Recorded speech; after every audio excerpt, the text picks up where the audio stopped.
এখন বাজে হচ্ছে সকাল 4:30। ঘুম থেকে উঠেছি, গৌতমকে এক গ্লাস গরম জল করে দিলাম, কারণ ওর গলাটা বেশ বসে গেছে। তো একটু গরম জলই সকালে করে দিই। গরম জলটা খেলে কি বলো তো, গলাটা খুব তাড়াতাড়ি ছেড়ে যায়। তারপরে ওই জলের মধ্যেই, একটুখানি জলের মধ্যে বসিয়ে দিলাম 1 কাপ চা। এখন কিন্তু চা খাওয়াটা অনেকটা কমেছে। আগে না চা অনেকবার খেত, এখন শুধু ঘরে থাকলে পরে বিকালে 1 কাপ খায় আর সকালে 1 কাপ। আর এই যে মেয়েদের জন্য করেছি ডাল ভাত, এখানে দিয়েছি টমেটো সেদ্ধ, দিয়েছি বেগুন সেদ্ধ। তো মেয়েরা বলছে মা ডাল না করলেও পারতে, সকালে একদমই ডাল খেতে ইচ্ছা করছে না। সকালবেলাটা তুমি রোজ সেদ্ধ ভাত দেবে কিংবা ভাজা দেবে, ডাল একদম খেতে ইচ্ছা করে না। যাই হোক, ছোটো মেয়েকে গৌতম নিয়ে চলে গেছে স্কুলে, আর এই যে বড় মেয়ে এখানে রেডি হচ্ছে। বড় মেয়ে কিন্তু একাই গেছে, ও এখন একাই গাড়ি চালাতে পারে। বলছে পাপা তুমি বোনকে ছেড়ে দিয়ে আসো, আমি কিন্তু একা চলে যাব। সত্যিকারের ও একাও চলে গেছে। এখন বাজে হচ্ছে 8:30, আর 8:30 বাজার সাথে সাথেই জল চলে এসছে। আর এই যে দেখো, রান্নার জন্য, বিশেষ করে ভাতের জন্য আমাকে একটা করে কিন্তু 1 বালতি করে জল রোজই ভরতে হয়, কারণ এটা টাইম কলের জল, আর এটা আমার ঘরের সামনেই নেওয়া আছে। তারপরে এই যে একদম ঘরটরগুলো ঝাড় দেবো, কারণ অনেক সকাল থাকে তো, অত সকালে না ঘর ঝাড় দেওয়া হয় না, জানো তো। কারণ উঠে আগে ভাতটা বসাতে হয়, কারণ মেয়েরা স্কুলে যাবে। আর আজকে যেহেতু সোমবার, আমি ভেবেছিলাম যে 5 তারিখে স্কুল খুলবে। 5 তারিখে স্কুল খুলবে মানে 5 তারিখ তো রবিবার, তো কী করে হয়। আজকে হচ্ছে 6 তারিখ আর সোমবার, তো আজকে কিন্তু মেয়েদের স্কুল খুলে গেছে। এবার একভাবে চলতে থাকবে কিছুদিন পড়াশোনা, কারণ ফাইনাল পরীক্ষা তোমরা জানোই ফেব্রুয়ারিতে। আর ফেব্রুয়ারির বোধহয় 26 তারিখ ছোটো মেয়ের স্টার্ট হবে, আর বড় মেয়ের হয়তো বা ফেব্রুয়ারি শেষের দিকে স্টার্ট হবে, মার্চ ধরবে গিয়ে। আর মার্চ মাসে তো জানো আমার 2 মেয়েরই বার্থডে, একজনের হচ্ছে 24 মার্চ আর একজনের হচ্ছে 31 মার্চ। যাই হোক, এখন এই যে জামা কাপড় বুঝতেই পারো, ছেলেমেয়েরা স্কুলে চলে গেলে ঘরের যা পরিস্থিতি থাকে সেটাকে ক্লিন করতে করতে অনেকটা টাইম লাগে, পরিষ্কার করতে। প্রত্যেকের ঘরেই তোমরা সেটা জানো। তো এই যে এখানে এই কিছুটা ভাঁজ করলাম, আর এইটাতে 2 মেয়ে শুয়েছিল, আমি কিন্তু বিছানা একবার তুলে ফেলেছিলাম ঘুম থেকে উঠে, জানো তো। আবার ওই যখন বসে এখানে ড্রেস পরছে খাটে, বলে মা একটু কম্বলটা খুলে নিই, খুব ঠান্ডা লাগছে। আর কি করব, বাচ্চাদের ঠান্ডা লাগছে, ঠিক আছে খুলে নে, আমি তারপর আবার ভাঁজ করে রাখবো। 2টো কম্বলই দিয়েছিলাম, একটা ওই যে ভাঁজ করে রাখলাম, আর একটা এই যে এখন ওরা গায়ে দিয়েছিল সেটাকে আবার ভাঁজ করলাম। আর এই ঘরেও কিছু জামা কাপড় থাকে। আর এই যে সফট টয়গুলো না আমার খুব বিরক্ত লাগছে, আমার মনে হচ্ছে কোথাও ছুঁড়ে ফেলে দিই। খুব বিরক্ত লাগে, কারণ এদের তো আর খেলার বয়স নেই, বা ওই কোলে নিয়ে বসে থাকা, এগুলো আমার মেয়েরা খুব একটা পছন্দও করে না। অনেকে আছে না সফট টয় থাকলে ওগুলোকে কসলাকুসলি করবে, ঘাটাঘাটি করবে, কি জানি। আমার মেয়েগুলো না একটু দেখলাম সবার থেকে মনে হয় এরা একটু পার্থক্য। ছোটোবেলা বাচ্চারা দেখবে চকলেট, তারপরে হচ্ছে আইসক্রিম, এগুলো বেশি ভালোবাসে। আর আমার মেয়েরা ছোটোবেলা না চকলেট আইসক্রিম এগুলো খেতই না। হ্যাঁ, তবে এখন বড় হয়েছে, এখন কিন্তু খায়, এখন আইসক্রিম চকলেট ভালোবাসে, কিন্তু একটা সময় খেত না। আমি জানি প্রত্যেকটা সন্তানই তার মায়ের কিন্তু বেস্ট মিল্ক খেতে খুব ভালোবাসে। আমার বড় মেয়ে কখনো খেতই না, খেতই না। কত ডাক্তারকে বলেছি, ডাক্তারবাবু বলে কি জানি কেন ও খায় না, খেতই না। আর আমার কি কষ্ট হতো জানো তো। আর প্রচুর, আমার কিন্তু প্রচুর দুধ হতো, প্রচুর, কিন্তু আমার মেয়েরা খেতই না। হ্যাঁ, তবে ছোটো মেয়ে খেয়েছে, ছোটো মেয়েকে আবার ছাড়াতেই পারিনি, তারপরে নিম পাতা দিয়ে শেষে ছাড়াতে হয়েছে। এরকম। যাই হোক, সব সেরে স্নান টান সেরে তারপরে আজকে পাপোশগুলো স্নানের আগে ধুয়ে দিয়েছিলাম। তো ওই যে ঠাকুর পুজো দিয়ে তারপরে এই যে পাপোশগুলো এখন রোদে দেবো। আর এইখানে এই যে তোমাদের বলেছি না যে সকাল থেকেই আবার ব্লগটা স্টার্ট করেছি, কালকে এইখানেই ব্লগটা শেষ করেছিলাম, আবার এইখান থেকেই স্টার্ট করেছিলাম। তো এই যে দেখো, এখানে জামা কাপড়গুলো সকালে নাড়া ছিল, এবার এগুলোকে একটু উল্টে পাল্টে দিতে হবে। হ্যাঁ, এখানে এই যে এই কম্বলটা ছিঁড়ে গেছে, আর এই দেখবে কম্বলের কোনাগুলো না যেন বেশি তাড়াতাড়ি শুকনা হতে চায় না, ভিজা ভিজা থাকে। সব শুকিয়ে গেছে, শুধু এই কর্নার 2-1টার কর্নার রয়ে গেছে। তো এগুলোকে একটু উল্টে পাল্টে না দিলে কি বলো তো, শুকনা হবে না। তাই বারবার এসে এসে না এগুলোকে মেলে দিতে হচ্ছে, উল্টে পাল্টে দিতে হচ্ছে। এই যে এই চাদরগুলোকে 1 পিঠ হয়ে গেছে, তো আরেক পিঠ দিচ্ছি। আর আজকে রোদটা না খুব একটা যেন ইয়ে নেই, আছে না যে একটা খুব একদম চকচকে একটা রোদ, মানে রোদে অনেকটা রোদ লেগে গেছে। স্নান টান করে ঠাকুর পুজো দিয়ে তারপর ওইগুলো আবার দ্বিতীয়বার মেলে টেলে দিলে কি বলো তো তাড়াতাড়ি শুকিয়ে যাবে। তো চলো এখন নিচে যাব, গিয়ে রান্না করব। ব্যাস, রান্নার তো বেশি কিছু না, শুধু পালং শাকের একটা তরকারি করব আর চিংড়ি মাছ দিয়ে একটা তরকারি করব। আর সকালে ডাল হয়ে গেছে, তো ডাল করার ঝামেলা আর নেই। হাঁপিয়ে যাই। সঞ্চিতা দিদিভাই বলছিল যে শিল্পী আমলকি খাও সকালে সকালে, কাঁচা আমলকি, হাঁপিয়ে যাচ্ছ। হ্যাঁ, এখন যেন অল্প কাজ করলেই হাঁপিয়ে যাই, আর সিঁড়ি ওঠা নামা করলে বেশি হাঁপিয়ে যাই। বয়স হচ্ছে তার প্রমাণ, তাই তো। তো চলো, অনেক কথা হলো, খুব বেশি বাজে না, মোটামুটি আমার জামা কাপড় অনেকটাই শুকিয়ে গেছে, কম্বলগুলো তো পুরো শুকিয়ে গেছে, যেহেতু এখানে কালকে রাত্রে একটু মেলে দেওয়া হয়েছিল। কম্বলগুলো তো মোটামুটি শুকিয়ে গেছে, আর বেড কভারগুলোও শুকিয়ে গেছে প্রায়, তাও একটু উল্টে পাল্টে দিয়ে আসলাম। আর রয়েছে পাপোশ, এগুলো আজকে শুকাবে না, এগুলো কালকে 2 দিন রোদ খাওয়াতে হবে তবে শুকাবে। মোটামুটি ঘর কিন্তু ক্লিন, একদম একদম নিচটাও একদম পরিষ্কার, যেন এবার শরীরটা পুরো হালকা লাগছে। তো চলো পরে আসছি আবার।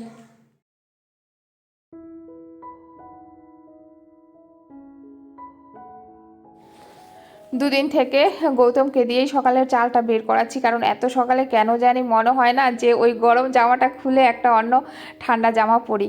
তবে এটা ঠিক নয়, সকালে আজকেও গৌতম চাল বের করে দিয়েছে, না কালকের থেকে আর এটা হবে না। অ্যাকচুয়ালি অনেক দিন থেকেই তো অনেক সকালে উঠে রান্নার অভ্যাসটা নেই, আর শীতকাল যেহেতু পড়ে গেছে যার জন্য এই কুড়েমিটা হচ্ছে, তবে এটা ঠিক নয়।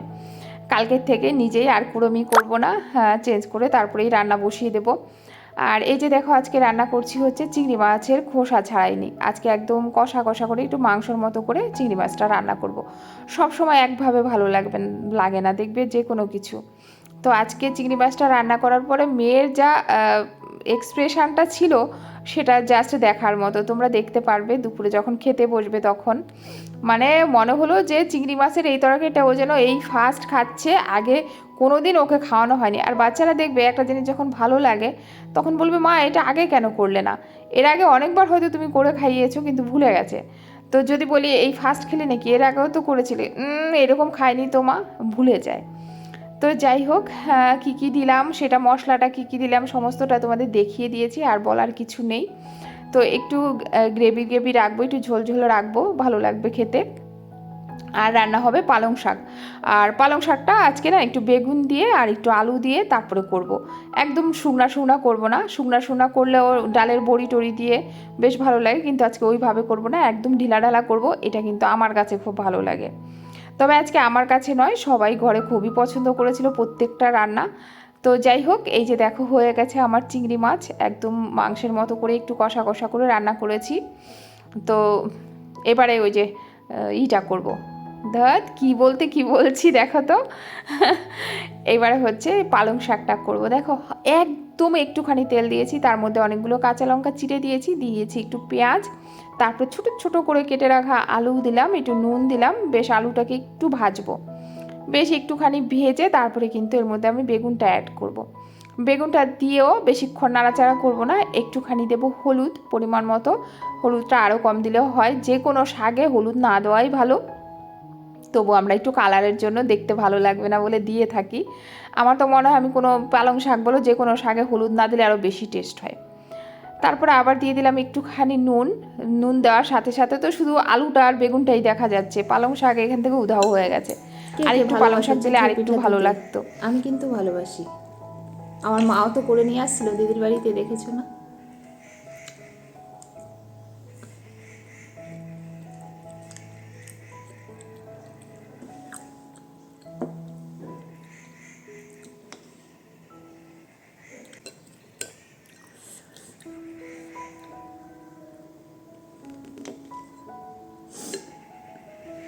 শীতকালে নলেন গুড় দিয়ে চিতই পিঠা দুধে, সত্যিই ভালো লাগে।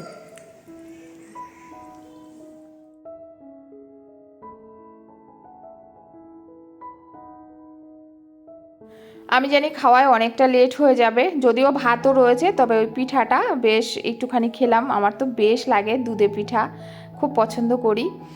আর জানো তো, গায়ের থেকে চাদর বলো সোয়াটার বলো কিছুই খোলা যাচ্ছে না গো, বেশ ভালো, আমি তো সোয়াটার পরছি, পা মোজা পরেই সে ঘরের মধ্যে চলাফেরা করছি। আর এই যে দেখো একটু ঝোল দিয়ে একটু ঢাকাতে চাপা দিয়ে রেখে দিয়েছিলাম, তারপরে একটু শুকনো লঙ্কা, কালো জিরা আর একটু রসুন ফোড়ন দিয়ে একদম মাখা মাখা গা মাখা একটা ঝোল করেছি। গৌতম তো আর্ধেকের বেশি ভাত এটা দিয়েই খেয়েছে, আবার বলছে একবার দিয়েছি অনেকটা, আবার চেয়ে নিয়েছে। আর্ধেকের বেশিটা খেয়েছে গৌতম, আর যেটুকু ছিল একটু একটু করে আমরা খেতে বসে মা গেছি। মিলে মেয়েরা খেয়েছি। স্কুল তোমার থেকে এসে মেয়েরাও আজকে বেশ স্নান ভালো করে খেয়েছে নিল। এই তরকারিটা, জানো তো, আগে ছোট পালং শাকের সময় ছিল তরকারিটা। যখন স্নান করিয়ে পাঠাতাম, এখন একটু বড় হয়েছে না, এখন আর করতে চায় না। ছাদে গেছিলাম ওই যে কম্বল টম্বল এগুলো সব আনতে, আর ছাদে গেলে না ওই রোদের থেকে ভিতরে আসলে আর গায়ে না দিয়ে আমি বললাম সবাইকে সোয়াটার পর, এগুলো ফুল হাতা গেঞ্জি সবাই পরে, তারপরে আমি তো একেবারে এই যে জড়িয়ে টড়িয়ে খেতে বসছি, কারণ রোদের থেকে আসলে যেন বেশি লাগে। আর সকালের আলু সিদ্ধ কিছুটা ছিল আমি নিলাম, ওরা ওই পালং শাকের ঝোল আর চিংড়ি এই যে এটা দিয়েই খাবে। তো চলো খাওয়া দাওয়া করে নিই।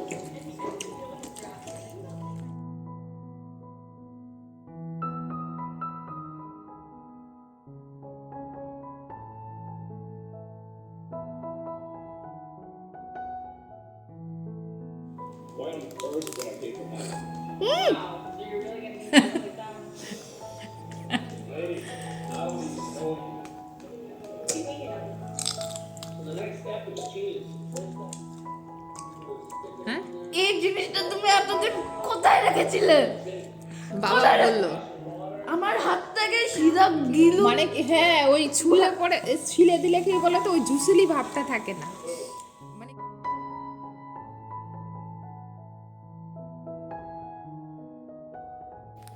খেতে বসে ভাবছি এখন যে পালং শাকের তরকারিটা গৌতম এত ভালো কেন খেয়েছে, এত দুর্দান্ত হয়েছে না, ঢিলা ঢালার মধ্যে, মানে হয় না পাতলার মধ্যে মশলা কম, একদম যেন একটা মুখটাতে কি সুন্দর আরাম লাগে। সবসময় অত মশলাদায়ক খাবার দেখবে ভালো লাগে না, একটু হালকা পাতলা হলে কত ভালো লাগে। তো আজকে বেশ ভালো লেগেছে, তা খুব সুন্দর খেয়েছে, মেয়েও কিন্তু খুব সুন্দর খেয়েছে। আর ছোটো মেয়ের কাছে চিংড়ি মাছ তো তোমরা জানো, যেমন বিউটি বলছিল দিদি ভাই চিংড়ি মাছ অত খাওয়াতে নেই, আমি জানি চিংড়ি মাছে তো হিমোগ্লোবিন থাকে না, হিমোসাইনাসিস থাকে, আমি জানি সেটা, কিন্তু কি বলতো মেয়ে এত ভালোবাসে, আর ওর বাবা বাজার যাওয়া মানে চিংড়ি মাছ তো আনবেই। সব শুকিয়ে গেছে, ছাদের থেকে কিছুটা মানে যতটুকু পেরেছি ভাঁজ করে নিয়ে আসছি, আর এটা সেলাই করবো একটু পরে বসে বসে।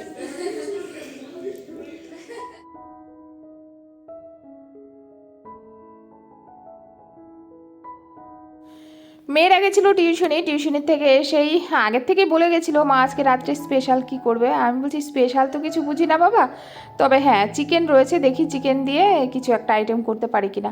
তবে চাউমিন করলে ভালো হতো, কিন্তু চাউমিন আবার ছোটো মেয়ে খাবে না, সমস্যা সব দিকে। বড় মেয়ে চাউমিন ভালোবাসে, ছোটো মেয়ে হচ্ছে ম্যাগি ভালোবাসে।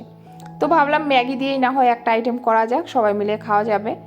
আর কালকে একটু বেশি করে করব, কালকে সকালে টিফিনে এটাই দিয়ে দেবো, একটুখানি ফ্রিজে ভরে রাখবো। এই ফার্স্ট হলো যে আমি এইভাবে টিফিনটা অন্তত আগের দিন করে রাখছি, কারণ কালকে সকালে না হবে না। আর একটু বেশি করে করে রাখি যেহেতু ওরা খেতে ভালোবাসে।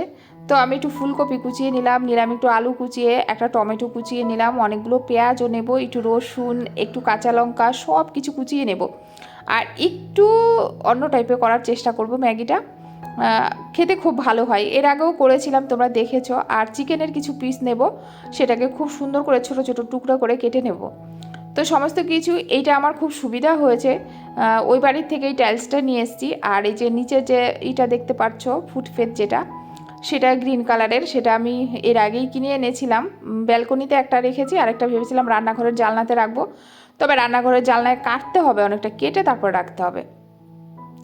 তো অর্ধেকটা পিস রয়েছে, সেটা ভাবছি কেটে তারপরে রাখবো। তো এই যে দেখো ফুলকপি আর আলুটাকে বেশ সুন্দর করে কিছুক্ষণ আমি ভেজে নিলাম, বেশ সুন্দর ভাজা ভাজা হয়েছে, এটাকে আমি তুলে রাখবো। তুলে রেখে এবার এর মধ্যে তেল দিয়ে রসুন দিয়ে, আর তোমরা যে কোনো কিছুতে একটু রসুন দিয়ে দেখবে রসুনের ফ্লেভারটা একটু আলাদা রকম আসে। তো এই যে দেখো কাঁচা লঙ্কা আর রসুন দিয়েছি, তারপরে আমি চিকেনটা দিয়ে দিলাম। এবার না এর মধ্যে একটুখানি ভিনিগার দেবো, কেন বলো তো, ভিনিগারটা দিলাম এই কারণে যেন চিকেনের ইগুলো একদম সফট হয়ে যায়। তার মধ্যে দিলাম একটু টমেটো দিয়ে কিছুক্ষণ নাড়বো, তারপরে পেঁয়াজগুলো দেবো, পেঁয়াজগুলো দিয়ে তারপরে তোমার এবার মশলাগুলো দেবো, একটুখানি নুন দিয়ে দিলাম পরিমাণ মতো, কিন্তু একটু চিনিও দেবো, হ্যাঁ টেস্টের জন্য। তো তারপরে এই যে চিনি দেওয়ার পরে একটু টমেটো সস দিলাম, যেহেতু অনেকটা পরিমাণে টমেটো এমনি কেটে দিয়েছি, তাই সসটা কিন্তু আমি একটু কমই দিয়েছি পরিমাণে, নয়তো বেশি টক টক টক টক লাগবে। আর এই যে দেখো ভাজা যে ফুলকপি আর আলুটা সেটাও কিন্তু আমি দিয়ে দিলাম। এবারে এর মধ্যে যাবে হচ্ছে ম্যাগি, যেহেতু রান্না করব ম্যাগি মশলা যাবে, তেলেঙ্গি মশলা যাবে, আর যাবে লাস্টে হচ্ছে একটু সোয়া সস। এই হচ্ছে আজকে এই মানে এর মধ্যে যা যা মশলা দেওয়ার। তবে একদমই শুকনো লঙ্কা কিন্তু এর মধ্যে আমি অ্যাড করব না, যেহেতু অনেকগুলো কাঁচা লঙ্কা কুচিয়ে দিয়েছি। আর তেলেঙ্গি মশলা আর ম্যাগি মশলায় কিন্তু একটু ঝাল থাকে, যার জন্য কোনো রকম শুকনা লঙ্কা কিন্তু আমি দেবো না। তাছাড়া এই টাইপের খাবারে কিন্তু শুকনা লঙ্কা না দিলে টেস্টটা বেশি ভালো লাগে। আর এই যে ম্যাগিটাই একটুখানি আমি সেদ্ধ করে জাস্ট গরম জলে একটুখানি চুবিয়ে নিয়েছিলাম। এবার এটাকে মিক্স করে দিলেই কিন্তু একটু সোয়া সস দিয়ে দিলেই আজকে কিন্তু আমার ম্যাগিটা একদম রেডি। এত দারুণ হয়েছিল মানে তোমাদের বুঝাতে পারবো না, খুব দুর্দান্ত হয়েছিল। আবার উপর থেকে একটা ডিমও ভেঙে দিলাম, কি কি না দিলাম আজকের এই ম্যাগিতে। কিন্তু ভেবেছিলাম যে এত কিছু দিয়েছি এটা খেতে কেমন হবে, বিশ্বাস করবে না, সত্যিই তোমরা ট্রাই করতে পারো, দারুণ লাগে খেতে, খুব টেস্ট হয়। আর এই যে মেয়েরা এখন বসছে পড়তে, দুই মেয়েরা খেয়ে দিয়ে পড়তে বসছে, আর আমি এই যে এইগুলো বসে বসে এখন সেলাই করব। ওদের পড়াও হয়ে যাবে, আমার সেলাইও হয়ে যাবে। তারপরে এই যে আজকে রুটি কি করছি, সেঁকবো না, এমনি এইভাবে আমি দেখেছি অনেকদের, যেমন তেলেঙ্গিদের এইভাবে রুটি সেঁকতে। এই রুটিগুলো শেখা কিন্তু খুব ভালো লাগে খেতে, জানো তো। আচ্ছা, ডাল রুটি এই ফার্স্ট নাকি? আজকে আমার বড় মেয়েকে দিয়েছি ডাল আর একটা রুটি, ডাল রুটি যেহেতু এর আগে ম্যাগি খেয়েছে বেশি খাবে না। হ্যাঁ মানে আমি যখন বললাম এই ফার্স্ট তুমি ডাল দিয়ে রুটি খাচ্ছ, তোমরা এক্সপ্রেশনটা জাস্ট দেখো। আর ছোটো মেয়ের দিকে তাকিয়ে বলছে, আচ্ছা মাকে একটু বোঝাতো, এই ফার্স্ট নাকি আমরা ডাল দিয়ে রুটি খাচ্ছি। মানে আমাকে কি কি না বলে গেল। হ্যাঁ দেখো না, বলছে হ্যাঁ খাবি না তো ছেড়ে দে, আমি নাকি এরকম বলি, খেতে হয় খা, নয়তো খেতে হবে না, ঘুমিয়ে পড়, আরও কত কি শোনালো, তোমরা শুনতে পারতে, হেসে হেসেই বলছিল। কালকে মেয়েরা যাই খাওয়া দাওয়ার হোক, পরে হ্যাঁ, আমি আর ছোট মেয়ে ওদের খাওয়া দাওয়া ভাত হয়ে খেয়েছি, গেছে। ডিমের অমলেট আর ওই যে চিংড়ি মাছের তরকারি দিয়ে। রাত্রে আর ভিডিওটা এন্ড করা হয়নি। আজকে সকালবেলা এখানে বসে বসে ভিডিওটা এডিট করছিলাম, দেখছি কি এই ভিডিওটা তো এন্ড করা হয়নি। যদিও আমি সকালবেলা এই টাইমে এডিট করি না, কারণ প্রচুর কাজ থাকে, তোমরা ব্লগিংয়েই দেখতে পারো। তবে আজকে যেহেতু মেয়েরা স্কুলে চলে গেছে, ওদের খাইয়ে দিয়ে পাঠিয়ে দিয়েছি। আর গৌতম আজকে যেহেতু মর্নিং রয়েছে, ও খেয়ে দিয়ে চলে গেছে। সমস্ত কাজ টাজ সেরে তারপরে মেশিনে এই সমস্ত আমার সোয়াটার, মেয়েদের সোয়াটার টোয়ারগুলো মেশিনে গরম জল করে এগুলো নিচে ভিজিয়ে তারপরে উপরে মেশিনে দিয়ে এসে তারপরে বসে বসে একটু এডিট করছিলাম, যে যতদূর পারি করে রাখি, আবার ওরা ঘরে আসলে অতটা হবে না, 4টার সময় ভিডিও দিতে হবে। তো দেখলাম ভিডিওটা এন্ডই করিনি। আর জানো তো দুদিন থেকে কি হচ্ছে, গতকালকেও একই জিনিস হয়েছে, আজকেও একই জিনিস। মেয়েদের স্কুল খুলেছে, এখন সকালবেলা উঠবো ওইটা ভেবে ওই উঠবো অ্যালার্ম দিয়ে রাখি ওই 4:30টার দিকে, যেহেতু ভাত করে তারপরে খাইয়ে পাঠাই। কিন্তু রাত্রেবেলা শুলে পরে যদি মোজা পরে শুই, তাহলে এত শরীর গরম হয়ে যায়, অস্থির লাগে, মাথা কান টান সব গরম হয়ে যায়। আর যদি পা মোজা না পরি, তাহলে আবার পা এত ঠান্ডা থাকে আর ঘুমই আসে না। আর সেই 3:30টার থেকে যে সজাগ হয়ে যায়, আর ঘুমই আসতে চায় না। আর এখানটা দেখো আমার এটার অবস্থা, ফুলেই যাচ্ছে। এখানে মশা কামড়েছে, এটা কি জানি এত ফুলছে কেন, একটা গোটা মতো হয়েছে, আর দেখো ফুলে মোটা মোটা হয়ে যাচ্ছে। তো চলো, আজকে তো আবার সকাল থেকে ব্লগ স্টার্ট করেছি, সেটা কালকে পাবে। এবার থেকে আর এরকম করবো না, সঙ্গে সঙ্গে রাত্রেবেলায় এন্ড করে দেবো ভিডিও। চলো, আজকের ভিডিওটা কেমন লাগলো অবশ্যই জানিও, আর সবাই ভালো থেকো, সুস্থ থেকো। দেখা হচ্ছে কালকে আরেকটি নতুন ভিডিওর সাথে। ততক্ষণে সবাইকে অনেক অনেক ভালোবাসা, টাটা।